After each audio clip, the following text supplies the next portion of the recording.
ഒരു പരീക്ഷണാടിസ്ഥാനത്തിൽ നട്ട ചീനിക്കമ്പ് നമുക്ക് 6 മാസമോ 1 വർഷം കഴിയുമ്പോൾ പിഴുതു നോക്കാം. ഇതിന്റെ അവസ്ഥ എന്തോ. ഒരു വർഷം ഏത് മണ്ണിലെ മരത്തിൽ അത് വിളവെടുക്കുമ്പോൾ മഞ്ഞളെല്ലാം ഉണങ്ങി ഇലയെല്ലാം തണ്ട് മഞ്ഞളുകൾ മണ്ണിലെ സ്വർണ്ണം എന്നൊക്കെയല്ലേ പറയുന്നത്. നല്ല രസമാണ്. വീഡിയോ എടുക്കുന്നുണ്ട്. പിന്നെ കരളിയും കൊണ്ട് വാങ്ങിച്ച് ചിക്കാത്തിട്ട് കളച്ച് അതെല്ലാം മാന്തി എടുക്കും.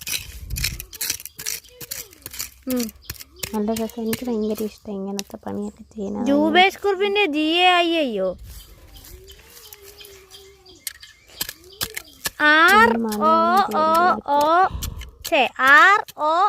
മാന്തി എടുക്കുന്നത് രൂപേഷ് എന്തൊക്കെയാന്ന് വിളിച്ച് പറയുന്നത്.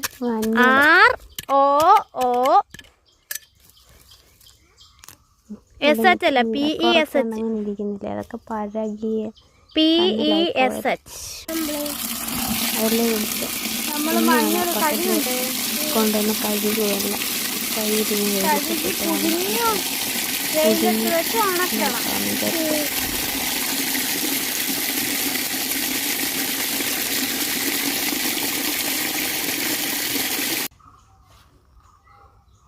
ചുമ്മാ വെയിലത്തോട്ട് നട്ടത്. എന്നിട്ട് പിന്നെ വൈകിട്ട് പുഴുങ്ങാം. കുളിയൊക്കെ കഴിഞ്ഞ് ശൃംഗാര കളറല്ല അടിപൊളിയില്ല. വേറെ ഇല്ലെങ്കിലല്ലേ.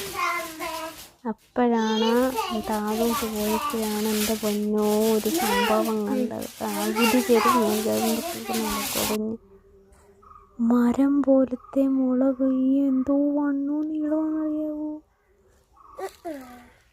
ഞാൻ